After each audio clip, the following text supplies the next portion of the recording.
They saw a dirty apron. They saw a nobody.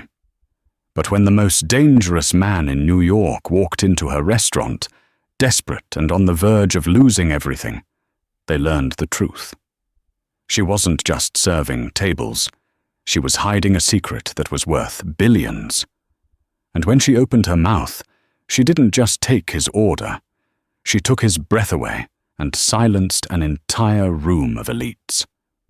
This is the story of how one sentence in a forgotten language changed everything. You won't believe who she really is. The crash of fine china against the marble floor sounded like a gunshot. The entire dining room of the Obsidian Room, Manhattan's most exclusive and pretentious restaurant, went silent.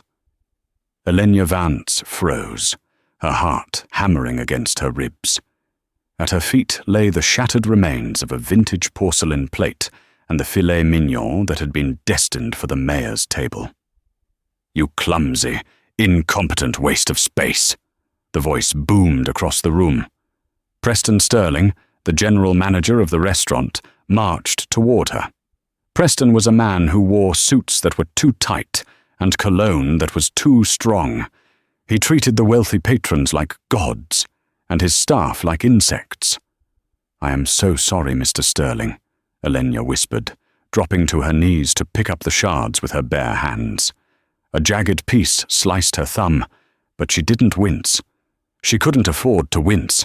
She needed this job. She needed the tips.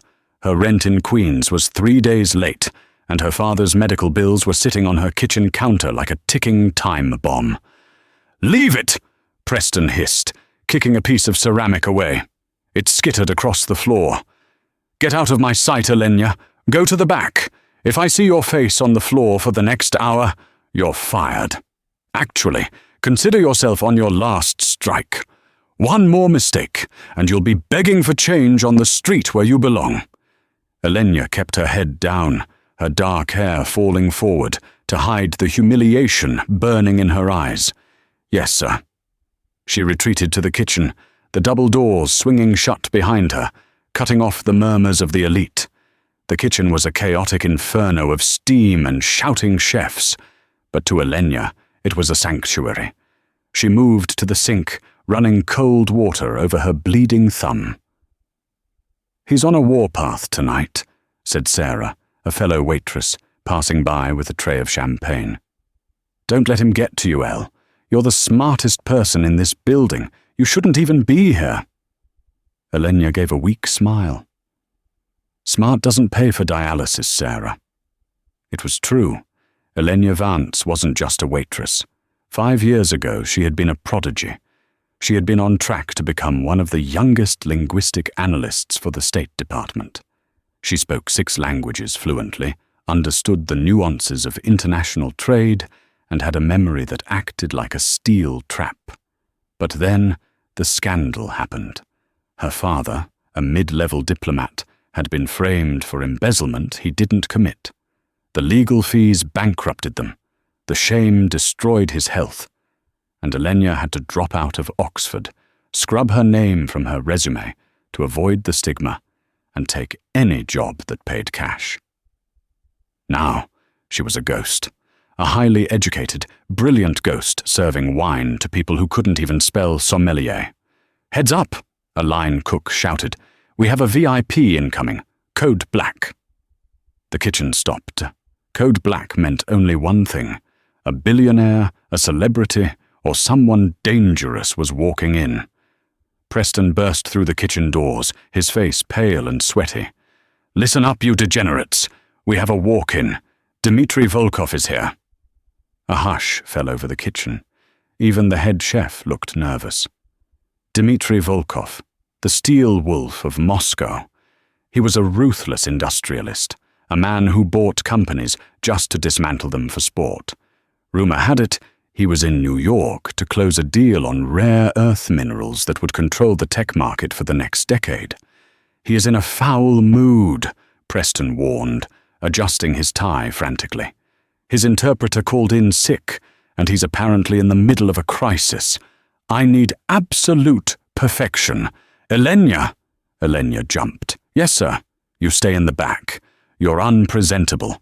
If Volkov sees a waitress with a bandaged thumb, he'll buy the building just to fire me. Stay hidden." Elenya nodded, stinging with the insult. She leaned against the cold stainless steel counter, pulling a small, battered book from her apron pocket. It was a collection of Tolstoy's short stories, in the original Russian. It was her only escape. But fate, it seemed, had other plans for the evening. 15 minutes later, the kitchen was in chaos. "He hates the wine!" Sarah came rushing back in, looking terrified. "He sent back the Chateau Margaux. He's screaming into his phone in Russian, and nobody knows what he wants. He's slamming the table. Preston is shaking like a leaf, and the other guests are asking for their checks." "What is he saying?" the chef asked, wiping his brow. "I don't know. It sounds like war," Sarah cried. "He keeps pointing at the menu, and then at the phone. Preston thinks he wants the lobster, but he threw the napkin when we brought the butter." Preston stormed into the kitchen, looking like he was about to have a heart attack. "I need someone to go out there and clear table 6. Sarah is too scared. Mark is on break. I need a body." His eyes landed on Elenya. "You," he pointed. "But you said—" "I don't care what I said," Preston shrieked. "Go out there, pour the water, clear the rejected wine, and do not make eye contact. If you breathe too loud, you are done." Elenya took a deep breath, shoved her book deeper into her pocket, and grabbed a crystal pitcher of water. She smoothed her apron, checked the bandage on her thumb, and pushed through the double doors. The atmosphere in the dining room was suffocating. At the best table in the corner sat Dmitry Volkov. He was younger than the pictures in the magazine suggested, perhaps in his early 30s. He wore a charcoal suit that cost more than Elenya's life earnings. His face was sharp, angular, with eyes the color of ice. He wasn't just angry, he was radiating a lethal, controlled fury. 2 massive bodyguards stood behind him, arms crossed. Elenya approached the table silently. Dmitry was speaking rapidly into a sleek black phone, his hand gripping a heavy whiskey glass, so hard his knuckles were white. "Niet, ty nie poнимаешь," Dmitry barked into the phone. "Jeśli oni nie podpiszут сегодня, my poteriam port v Odessa." "No, you don't understand.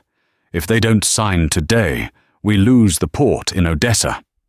Elenya paused as she reached for his empty water glass. She understood every word. He wasn't just complaining about food. He was negotiating a hostile takeover of a shipping lane, and he was losing. The person on the other end of the line was clearly arguing. Dmitry slammed his hand on the table, making the silverware jump. Preston, standing a few feet away wringing his hands, flinched. "Oni trebujut garantii w dolarach," Dmitry yelled. "Skadzi im, что я не буду платить налоги дважды." "They are demanding guarantees in dollars. Tell them I will not pay taxes twice." Elenya poured the water with a steady hand. She could hear the voice on the other end of the phone. It was faint, but her hearing was sharp. The person on the other line was misinterpreting Dmitry's instructions. They were telling the sellers that Dmitry was refusing to pay at all, not that he was refusing to pay the tax. It was a fatal error. If the translator on the other end said that, Dmitry would lose the deal within minutes. Dmitry listened to the response, and his face went pale with rage. He was about to hang up. He was about to walk away from a billion-dollar deal because of a mistranslation. Elenya knew she should stay silent. She was a waitress. She was garbage, according to Preston. But she looked at Dmitry's face, the desperation hidden behind the anger. It was the same desperation she saw in her father's eyes when the lawyers failed him. She couldn't help it. As she placed the pitcher down, she spoke. Her voice was low, calm, and perfectly accented. "Gospodin Volkov, wasz переводчик ошибается," she said softly in Russian. "Mr. Volkov, your translator is mistaken." The entire table went still. The bodyguards tensed, their hands moving toward their jackets. Preston, who had been hovering nearby, looked like he had been struck by lightning. Dimitri slowly lowered the phone. He turned his head, his ice-blue eyes locking onto Elena's. For a second, he didn't speak. He just looked at the waitress with the messy hair and the bandaged thumb. "Что ты сказала?" he whispered. "What did you say?" Preston lunged forward, grabbing Elena's arm roughly. "I am so sorry, Mr. Volkov. This girl is mentally unstable. She is leaving right now. Elena, get out!" "Let go of her," Dimitri said. He didn't shout, but the command was so absolute that Preston released her arm as if it were red-hot iron. Dimitri ignored the manager. He looked at Elena. "Continue, in English. So this idiot," he gestured to Preston, "knows why I am not firing you yet." Elena stood straight. The fear was gone, replaced by the cool, analytical focus she used to have at the university. "Sir, the person on the phone told the sellers you are refusing to pay the principal amount. You said you wouldn't pay the tax twice. The nuance of the preposition was lost. If they hang up thinking you are insolvent, the contract voids at midnight." Dimitri's eyes narrowed. He lifted the phone back to his ear. "Andre," he said in English, his eyes never leaving Elena.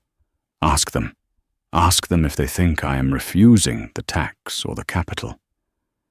There was a pause. A long, agonizing silence. Preston was sweating so profusely it was dripping onto his collar. Elena stood still, her hands clasped behind her back. Dimitri's expression shifted. The anger vanished, replaced by shock. "I see," he said into the phone. "Tell them I will cover the tax spread if they sign in 10 minutes. Da. Do it." He hung up the phone and placed it gently on the table. The silence in the restaurant was deafening. "Get me a chair," Dimitri said to his bodyguard. "Sir?" the bodyguard asked. "A chair. For her." Dimitri pointed at Elena. "Mr. Volkov," Preston stammered, his face turning a sickly shade of purple. "Surely you are joking. She is staff. She is nobody. She broke a plate earlier. She is not suitable to sit with a man of your stature." Dimitri turned his gaze to Preston. "You manage a restaurant, correct? You sell food." Yes, sir. This woman," Dimitri gestured to Elena, "just saved me $400 million in assets. In the last 30 seconds, she has generated more value than you, and this entire building will generate in 10 lifetimes. If she wants to sit, she sits. If she wants to fire you, she can do that too. Now, bring the chair." Preston scrambled to grab a velvet chair from a nearby table, sliding it behind Elena. "Sit," Dimitri commanded. It wasn't a request. Elena sat. She felt the eyes of every patron on her, the socialites, the bankers, the politicians, but she only looked at Dimitri. "What is your name?" he asked, leaning forward, studying her face like a puzzle he couldn't solve. "Elena? Elena Vance. You are American, Elena Vance." "I am. And yet you speak the dialect of St. Petersburg, not just the language, but the accent, the specific intonation of the old aristocracy." He swirled his whiskey. "Waitresses do not speak like that. Who are you really?" Elena's throat went dry. She couldn't tell him about her father. She couldn't reveal her past. "I'm just someone who reads a lot, Mr. Volkov." Dimitri laughed, a short, dry sound. "Reads a lot. You corrected a complex contractual negation from a 3-second soundbite. You are lying to me, Elena." He pulled a document from his inside jacket pocket. It was thick, stamped with "confidential" in red letters. He slid it across the table toward her. "Let's test this reading habit of yours," Dimitri said, his voice dropping to a challenge. "This is the addendum to the contract I just saved. It is in English, but the technical clauses are based on Russian maritime law. Read paragraph 4. Tell me where the trap is. Preston stepped forward again, unable to help himself. Mr. Volkov, this is highly irregular. She barely graduated high school for all we know. You cannot show her private documents. Silence! Dmitri slammed his hand down again. He looked at Elenya. Read it. Elenya looked at the paper. Her mind, starved for intellectual challenge for 5 years, woke up. She scanned the legalese. It was complex, intentionally confusing. It was designed to hide liability. She looked up after 20 seconds. Well? Dmitri asked. It's not in paragraph 4, Elenya said quietly. Dmitri raised an eyebrow. Excuse me. The trap, Elenya said, pointing a slender finger at the bottom of the page. It's not in paragraph 4. That's a distraction. The trap is in the indemnity clause in paragraph 7. They define force majeure to include political sanctions. Since your assets are tied to the Northern Territories, if new sanctions are passed next week, which the Senate is rumored to be discussing, they can seize your ships without compensation. They are betting on you failing. Dmitri stared at her. His mouth opened slightly, then closed. He snatched the paper back, reading paragraph 7 furiously. He pulled out a gold pen, circled the clause, and swore softly in Russian. He looked up at her, and for the first time, there was no arrogance in his eyes, only a terrifying intensity. You are not a waitress, he said softly. Tonight I am, Elenya replied, standing up. I have other tables, Mr. Volkov, and Mr. Sterling will deduct my pay if I sit too long. She turned to leave, her heart racing. She had shown too much. She had made a mistake. Men like Dmitri Volkov didn't let mysteries go unsolved. Elenya, he called out. She stopped but didn't turn around. You finish your shift, he said, his voice carrying across the silent room. But do not think you are walking out of here and disappearing. You and I, we have business now. Elenya walked back to the kitchen, her legs trembling. As the door swung shut, she saw Preston staring at her with a look of pure, unadulterated hatred. She had humiliated him. She had outshone him. And in the world of high-stakes service, that was more dangerous than breaking a plate. Preston pulled out his phone, his eyes fixed on Elenya's back. He wasn't calling a customer. He was dialing a number he hadn't used in a long time. Get me background on a girl, Preston whispered into his phone. Elenya Vance. I want to know everything. And I want to know what she's hiding. The next day, the air in the obsidian room felt heavier than usual. To the customers, it was just the scent of expensive truffle oil and aged mahogany. To Elenya, it smelled like a trap. She had spent the entire night staring at her ceiling, replaying the moment she had corrected Dmitri Volkov. It was a moment of weakness, a slip of the mask she had worn for 5 years. She should have let him lose the deal. She should have stayed invisible. When she clocked in at 4 p.m., the atmosphere in the staff locker room was chilly. Zara wouldn't meet her eyes. The sous chef, usually friendly, turned his back when she walked in. Manager's office, Sarah whispered, as she brushed past Elenya, her voice trembling. Now, he's been waiting for you. Elenya's stomach dropped. She smoothed her apron, took a deep breath, and walked down the hallway to the mahogany door marked Preston Sterling, General Manager. She knocked. Enter, came the oily voice from inside. Preston was sitting behind his desk, leaning back in his leather chair.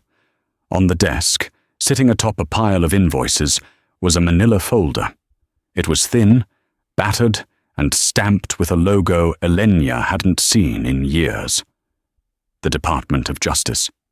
Elenya froze in the doorway. You wanted to see me, Mr. Sterling? Preston smiled. It wasn't a happy smile. It was the smile of a predator that had finally cornered a rabbit. He tapped the folder with a manicured fingernail. Elenya Vance, he mused. Or should I say, Elenya Vancroft, daughter of Richard Vancroft, the disgraced diplomat who embezzled $3 million from the relief fund in 2019. The room spun. Elenya gripped the doorframe to keep from falling. That's not true. He was framed. He never took a dime. Does it matter? Preston stood up, walking slowly around the desk. The court of public opinion convicted him long before the judge did. And you were the prodigy, the genius daughter who vanished. Everyone thought you went to Europe. But here you are, scraping gum off the bottom of my tables. What do you want, Preston? Elenya asked, her voice hardening. She was done being scared. The secret was out. I want compliance, Preston hissed, stepping into her personal space. You embarrassed me last night. You made me look incompetent in front of a billionaire. I don't like being embarrassed. He picked up the folder and dropped it back down with a thud. Here is the deal. You're going to work double shifts for the next month. You're going to take the worst tables, the tourists, the non-tippers, the complainers. And every cent of tips you make, you hand it to me. Consider it a silence tax, because if you don't, I call TMZ. I call the New York Post. Daughter of thief found serving burgers.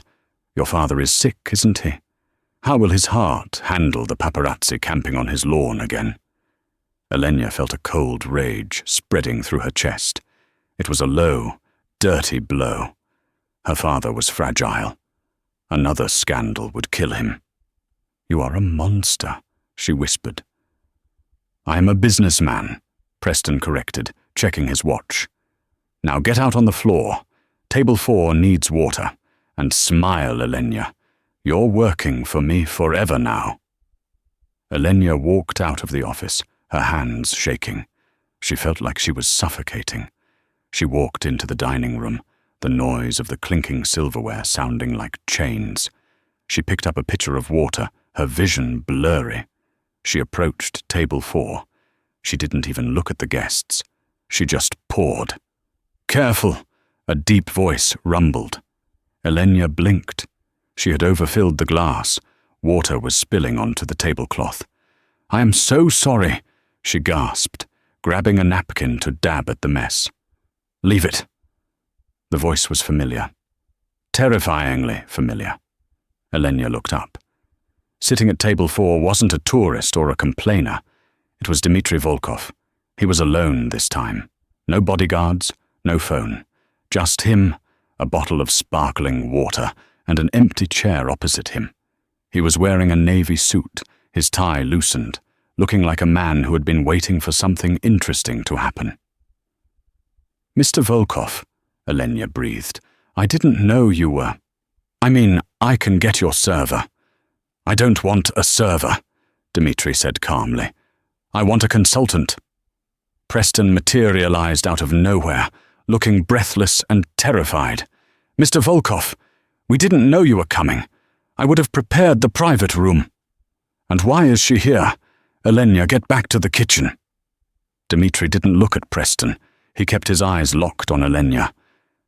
I am buying this restaurant. The silence that followed was absolute. Preston's mouth fell open. Excuse me? I am buying it, Dmitry repeated, bored. I made a call 10 minutes ago. The owner, Mr. Henderson, was very happy with my offer. He is faxing the paperwork to my lawyers now. Dmitry finally turned his head to look at Preston. The look was one of pure disgust. Which means, Dmitry continued, that as of 5 minutes ago, I am the owner, and you, Mr. Sterling, are trespassing. Trespassing? Preston squeaked. But I'm the general manager. Not anymore. You're fired. Dmitry waved his hand dismissively. Get out. If you are not out of the building in 60 seconds, I will have security throw you through the window. Preston looked around desperately. The staff were watching. The customers were watching. He turned red, then white. He looked at Elenya, his eyes full of venom, but he said nothing. He turned and ran toward his office to grab his things. Elenya stood there, the water pitcher still in her hand. "You bought a restaurant just to fire him?" "I bought a restaurant because the service was terrible, except for one employee," Dmitri said. He gestured to the empty chair. "Sit down, Elenya." "I can't. I'm on the clock." "I own the clock," Dmitri said. "Sit. We have work to do." Elenya sat. Her heart was pounding so hard she thought he could hear it. "Why?" she asked. "Because I looked into you, Elenya Vancroft," Dmitri said softly. Elenya flinched. "So you know." "I know your father was framed. I know you were top of your class at Oxford. I know you have an IQ of 165. Dmitri leaned forward, his voice dropping to a whisper. "And I know that the man who framed your father is the same man trying to destroy my company." Elenya's eyes went wide. "What?" "Mason Thorne," Dmitri said. The name hung in the air like smoke. "He is hosting a gala tonight, a charity event. He thinks he has won. He thinks he has destroyed your family and blocked my shipping lanes." Dmitri placed a small black box on the table. He slid it toward her. "I need a weapon, Elenya. I don't need a lawyer, and I don't need a spy. I need someone who understands language, leverage, and how to lie to a liar's face. I need you." Elenya looked at the box. "What is this?" "Your uniform for the evening," Dmitri said. "Go to the back. Take off that apron. Tonight, you are not a waitress. Tonight, you are my fiancé." The ride to the gala was silent. They sat in the back of Dmitri's armored Maybach, the city lights streaking past the tinted windows. Elenya felt like an imposter. She was wearing the contents of the black box and the garment bag Dmitri's assistant had brought, a floor-length gown of midnight blue silk that hugged her frame like a second skin, diamond drop earrings that were heavy and cold against her neck, and heels that added 3 inches to her height.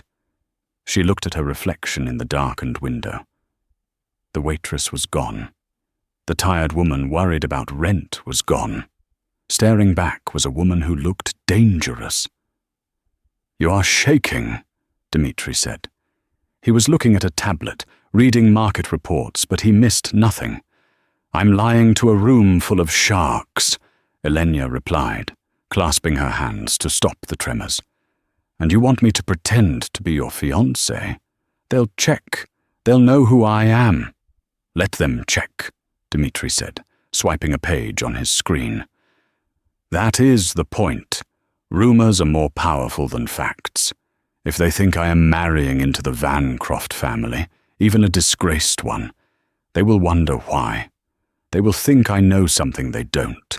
It will make them hesitant, and hesitation is all I need to crush them." He set the tablet down and turned to face her. The interior light of the car cast shadows across his sharp cheekbones. He reached out and took her hand. His grip was warm, firm, and calloused. "Elenya, listen to me. Mason Thorne is a bully. He used your father as a scapegoat to cover up his own illegal arms dealings in the Balkans. He destroyed your life to save his stock price." Elenya felt a tear prick her eye. "I knew it. I knew he was innocent." "We are going to prove it," Dmitri promised. "But not with a lawsuit. We are going to make Thorne confess. Tonight." "How?" "Thorne has a weakness. He is arrogant. He loves to correct people. He loves to show off his intellect." Dmitri's eyes gleamed. "He has an encrypted ledger, a digital black book where he keeps the records of his real deals. He keeps the password on him, but not in writing. It's a riddle, a linguistic puzzle he uses to taunt his rivals. He thinks no one is smart enough to solve it." Dmitri squeezed her hand. "He hasn't met you." The car slowed to a halt. Outside, flashbulbs erupted like lightning. The red carpet of the Metropolitan Museum of Art was swarming with paparazzi. "Ready?" Dimitri asked. Elenya took a deep breath. She thought of Preston. She thought of her father sitting in his small apartment, coughing, staring at old photos of a life that was stolen from him. She squeezed Dimitri's hand back. "Let's go." The chauffeur opened the door. Dimitri stepped out first, buttoning his tuxedo jacket. He turned and offered his hand to Elenya. As she stepped out, the flashes went blindingly white. "Mr. Volkov. Mr. Volkov, who is she? Is it true you're buying the Port Authority? Look this way." Dimitri ignored them all. He placed a possessive hand on the small of Elenya's back and guided her up the stairs. The heat from his hand seeped through the silk of her dress. Inside, the great hall was transformed. Towering floral arrangements, an orchestra playing Mozart, and hundreds of people holding champagne flutes. It was a sea of tuxedos and designer gowns. As they entered, heads turned. The whisper started at the door and rippled through the room like a wave. "Dmitri Volkov is here, and he's not alone." "Keep your head up," Dimitri whispered in her ear, his breath tickling her skin. "You are better than them. Never forget that." A man detached himself from a group near the bar and walked towards them. He was in his 50s, silver-haired, with a tan that looked artificial and a smile that didn't reach his eyes. It was Mason Thorne. Elenya's heart slammed against her ribs. This was the man who had signed the documents that framed her father, the man who had taken their home, their reputation, their life. "Dimitri!" Thorne boomed, opening his arms as if welcoming an old friend. "I didn't think you'd show. I heard your stock took a tumble this morning." "Market corrections, Mason," Dimitri said smoothly, not accepting the hug. "They happen.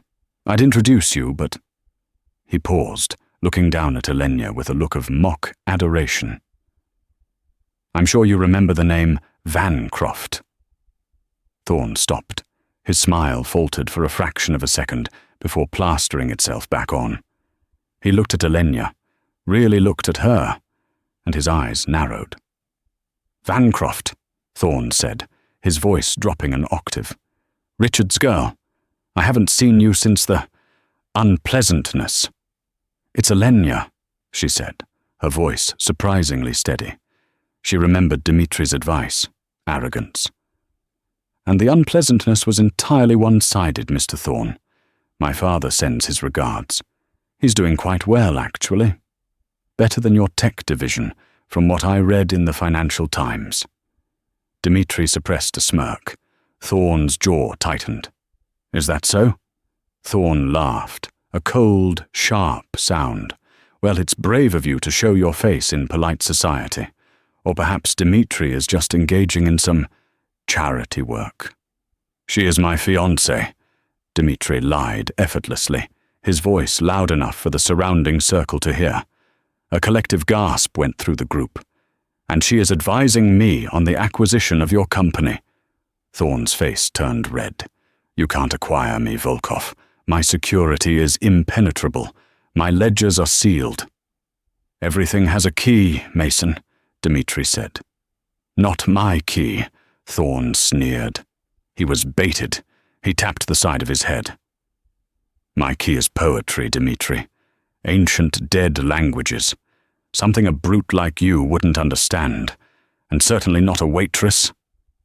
He knew. He had done his homework, too. Thorne leaned in, whispering so only they could hear. "The password to my kingdom is written in the foyer, carved in the stone archway above the coat check. It's in Aramaic, a riddle. If you can solve it, you can have my company. But since neither of you can read a dead language, enjoy the champagne." Thorne turned and walked away, laughing. Dimitri looked at Elenya. "Did you hear that?" Elenya was already looking toward the foyer. Her eyes were scanning the intricate stone carving above the archway. Most people thought it was just decoration. "I see it," Elenya whispered. "Can you read it?" Dmitri asked, the tension in his voice palpable. Elenya squinted. The script was ancient, a dialect of Aramaic used in the 4th century. She traced the shapes in the air with her finger. The hand gives what the eye cannot see, and the king falls when the servant speaks the truth. "It's not just a riddle," Elenya said, her mind racing. "It's a cipher. The letters correspond to numbers. It's a date." "What date?"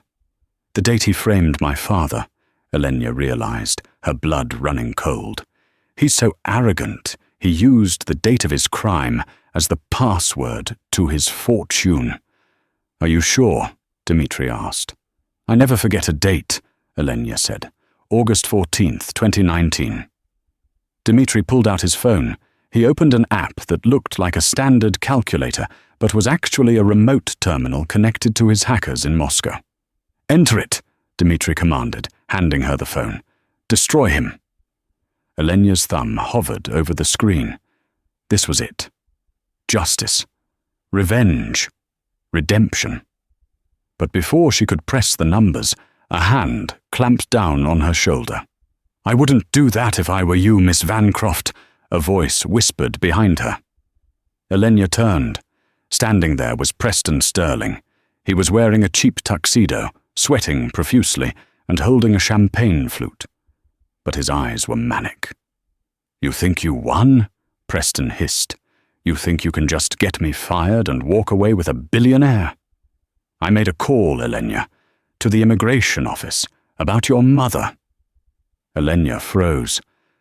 Her mother had passed away years ago, but there were paperwork irregularities that had never been resolved. Irregularities that could posthumously freeze her father's pension, the only thing keeping him alive.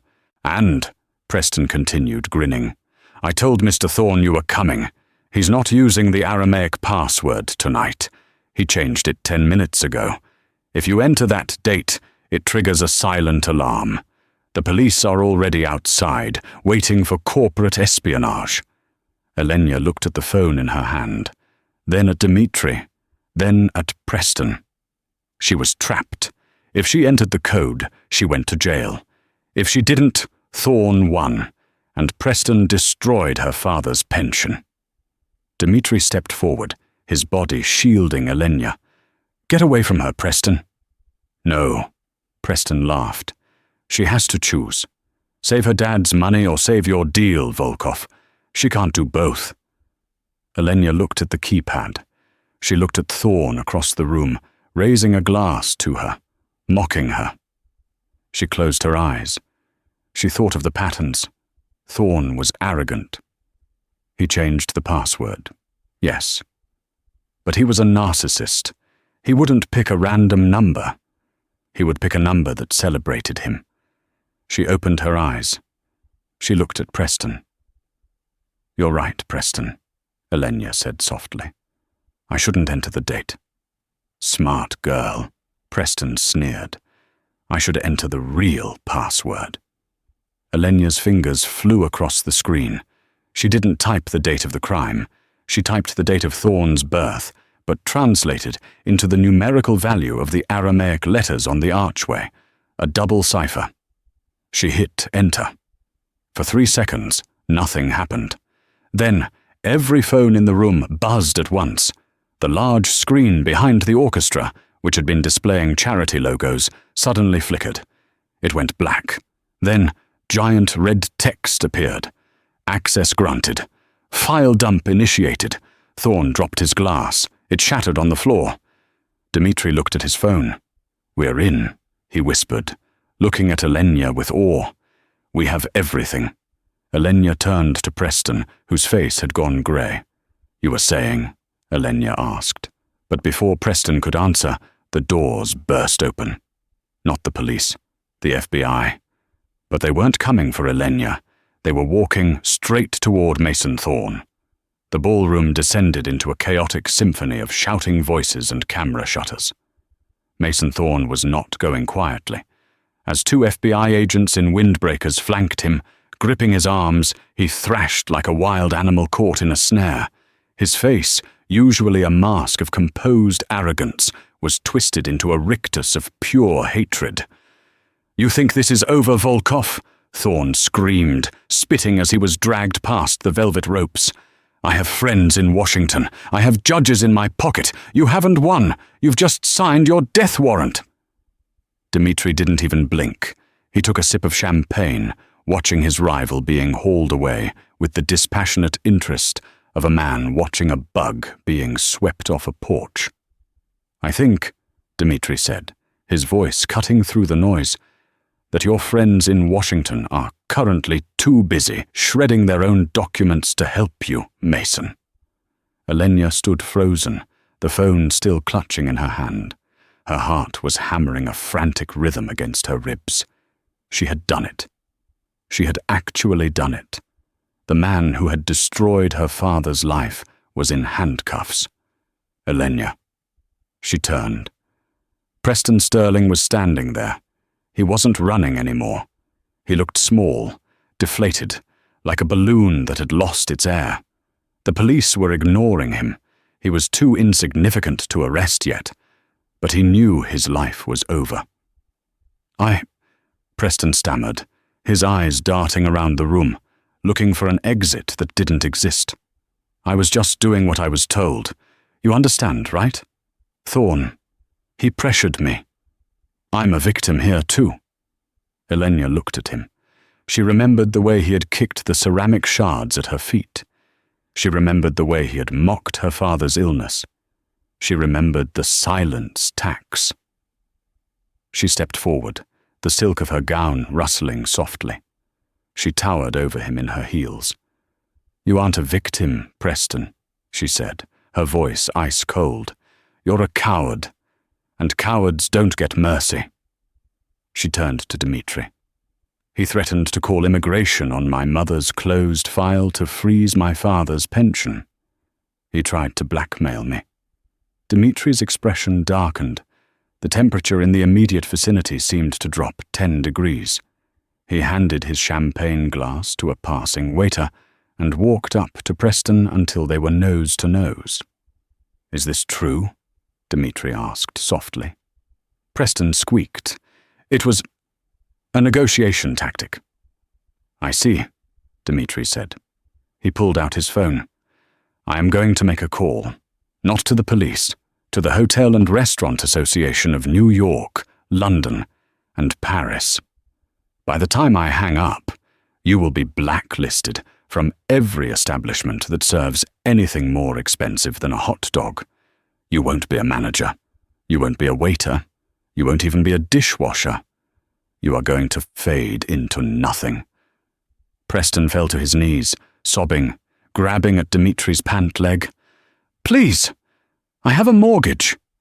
Dmitri stepped back, disgusted. "Security," he signaled. "Remove this trash from my sight." 2 burly guards hoisted Preston up by his armpits and dragged him out the back exit. His wails echoed until the doors slammed shut. "Come," Dmitri said, placing a hand on Elenya's lower back. "The air in here is stale." An hour later, they were in Dmitri's penthouse, 80 floors above the city. The view was breathtaking. Manhattan lay spread out like a grid of diamonds. But Elenya wasn't looking at the view. She was sitting on a white leather sofa, scrolling through the tablet Dmitri had given her. It contained the raw data dump from Thorne's server. It was a treasure trove of corruption, bribes, illegal dumping, offshore accounts. Her father's name was there, in a folder marked Scapegoats. It contained emails between Thorne and a corrupt judge, explicitly planning how to frame Richard Vancroft. "It's all here," Elenya whispered, tears streaming down her face. "Every email, every wire transfer. He's going to prison for the rest of his life." "And your father will be exonerated," Dmitri said from the bar, pouring 2 glasses of amber liquid. "I have already sent the relevant files to the Times and the district attorney. By tomorrow morning, Richard Vancroft will be a hero who was wrongly accused. He walked over and handed her a glass. To justice. Elenya took the glass, but she didn't drink. She looked at Dmitri. He had taken off his tuxedo jacket and unbuttoned his collar. He looked tired but triumphant. "Why?" she asked. "Why what? Why did you help me? You barely know me. You risked your deal, your reputation, for a waitress?" Dmitri swirled his drink, looking into the amber depths. "I told you, I saw potential. I saw someone who was being wasted." "Don't lie to me, Dmitri," Elenya said sharply. She set the glass down. "I just hacked a secure server in 3 minutes. I know when someone is hiding something. You knew who I was before I spoke Russian in the restaurant. You knew about my father before tonight." Dmitri went still. He looked up, his eyes unreadable. "You are smarter than I gave you credit for," he murmured. "I found a file," Elenya said, her voice trembling. She tapped the tablet screen. In Thorne's ledger, there was a transfer request dated 2 weeks ago. "Sale of Vancroft debt to Volkov Industries. You bought my father's debt from the bank 2 weeks ago, before I waited on you. Before the restaurant." She stood up, anger flaring in her chest. "You didn't come to the obsidian room for the food. You came for me." Dmitri sighed. He set his drink down and walked to the window, looking out at the city. "Yes," he admitted. "I was looking for you." "Why?"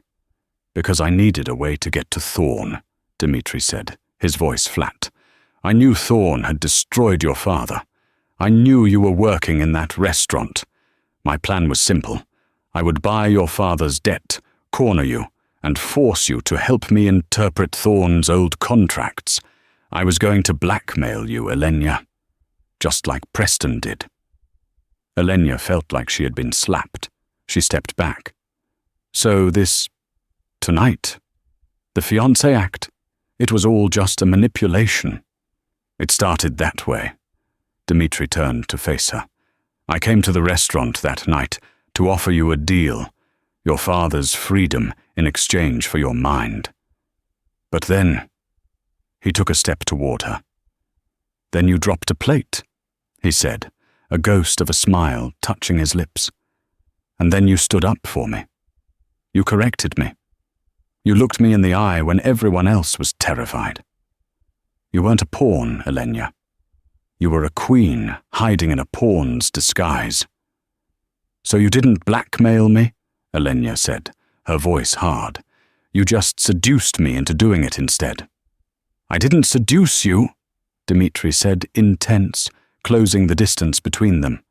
"I respected you. That night at the restaurant, when you translated that call, I tore up the blackmail plan. I decided to ask you instead. Tonight wasn't manipulation, Elenya. It was a partnership. A partnership built on a lie," Elenya countered. "You own my father's debt. You own me." "No." Dmitri reached into his pocket. He pulled out a folded piece of paper. He held it out to her. Elenya took it. It was the promissory note for her father's debt. $3 million, plus interest.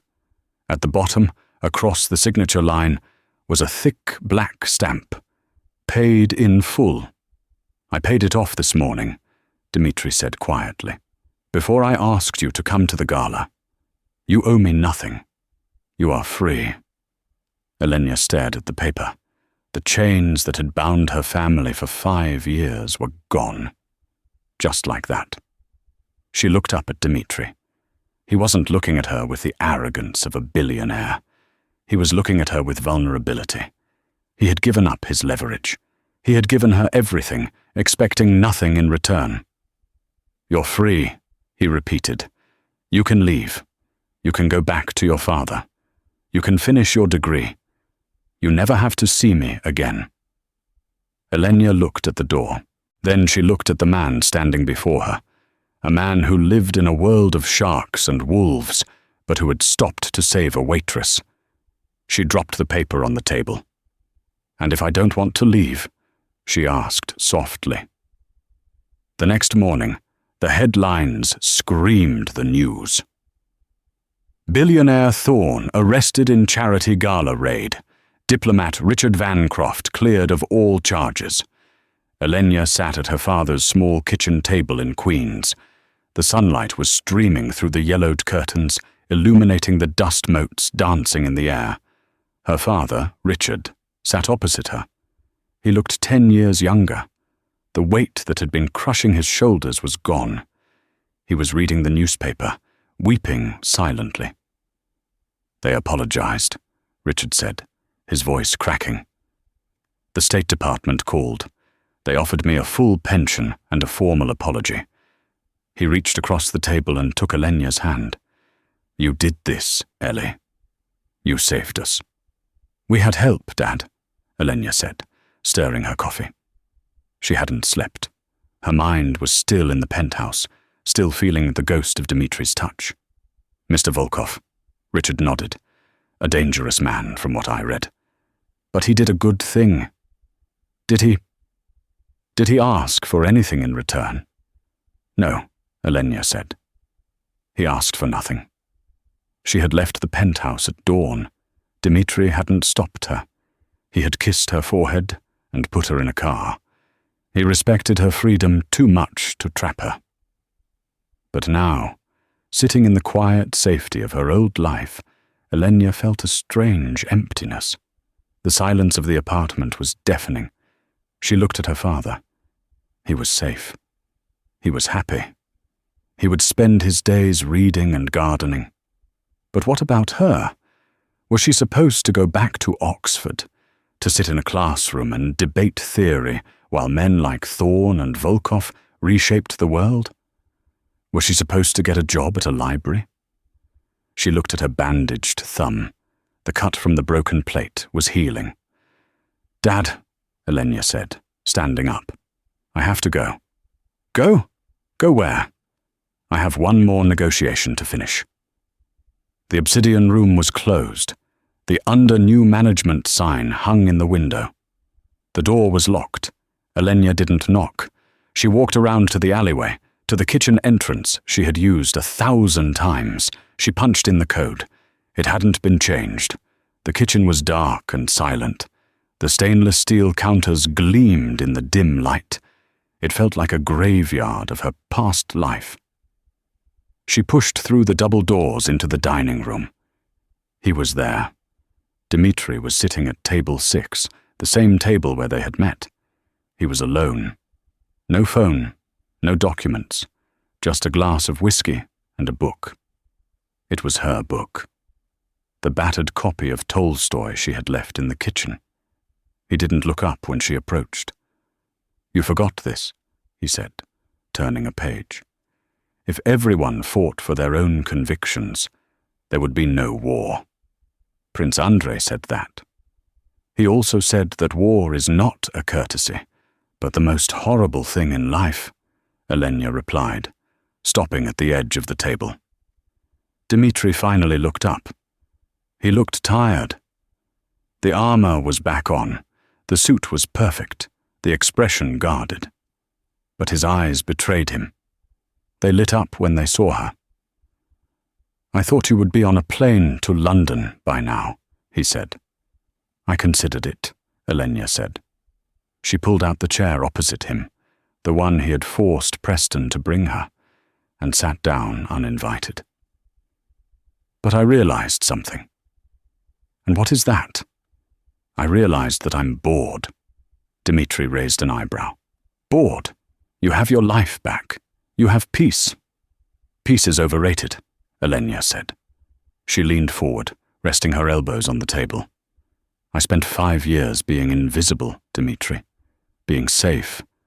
And then, for one night, I was alive. I was in the arena, and I found that I'm actually very good at it." Dmitri closed the book. He leaned forward too. The air between them crackled with electricity. "So what are you proposing, Elenya?" "I don't want a job," she said firmly. "I don't want to be your translator. I don't want to be your assistant. and I certainly don't want to be your fake fiancé again." "Then what?" "I want in," she said. "Volkov Industries has a vacancy in the Strategic Acquisitions Department. I know, because I read your internal org chart while I was hacking Thorn." Dmitri chuckled, a genuine, warm sound. "You want to run acquisitions?" "I want to lead it. You have the capital, Dmitri. You have the power. But you lack nuance. You almost lost the Odessa deal because you didn't understand the cultural subtext. You need someone who speaks the languages you don't. Not just Russian or English, but the language of people. The language of leverage." She reached across the table and took the whiskey glass from his hand. She took a sip, her eyes locking with his. "I want 10% equity in every deal I close. And I want this restaurant." Dmitri blinked. "The restaurant?" "I'm going to reopen it," Elenia said. "But not like this. No more snobbery. No more tyrants like Preston. It's going to be a place where deals are made. My headquarters. And the food will be excellent." Dmitri stared at her for a long moment. He looked at the determination in her jaw, the fire in her eyes. He realized that he hadn't just found a partner, he had found his equal, perhaps even his superior. 10% is high," he said, his voice low. "Standard is 5%. I saved you $400 million in my first 5 minutes of work," Elenia countered. 10% is a discount." Dmitri smiled. It was the smile of a man who had finally won the only game that mattered. He reached into his jacket pocket and pulled out a gold pen. He slid a cocktail napkin across the table. "Write it down," he said. Elenia wrote the terms on the napkin. 10% equity. Full control of the Obsidian Room. Partner. She signed her name, Elenia Vancroft. She slid it back to him. Dmitri signed it without hesitation. He covered her hand with his. "One condition," he said. "Which is?" "Dinner. Tonight. Not as partners. As us." Elenia smiled. It was the first time she had truly smiled in 5 years. "I think I can fit you in," she said. "But I warn you, the service here is terrible." "I hear the new owner is fixing it," Dmitri said, standing up and offering her his hand. Elenia took it. She stood up, leaving the ghost of the waitress behind forever. She wasn't Elenia the victim anymore. She wasn't Elenia the prodigy. She was Elenia Vancroft, the woman who had brought a billionaire to his knees and then helped him stand back up. They walked out of the dining room together, not as master and servant, but as kings and queens of the city that lay waiting to be conquered. They say that information is power, but in a world of noise, the most dangerous weapon is the truth, spoken at the right moment. Elenia didn't just save a deal. She reclaimed her destiny. She proved that no matter how far you fall, your value isn't defined by the apron you wear, but by the fire you carry inside. If you enjoyed this story of revenge, romance, and high-stakes justice, make sure to smash that like button and subscribe to the channel. We drop new stories of underdogs taking over the world every single week. Don't forget to hit the bell icon so you never miss a part. What would you have done in Elenia's shoes? Let me know in the comments below. Thanks for watching.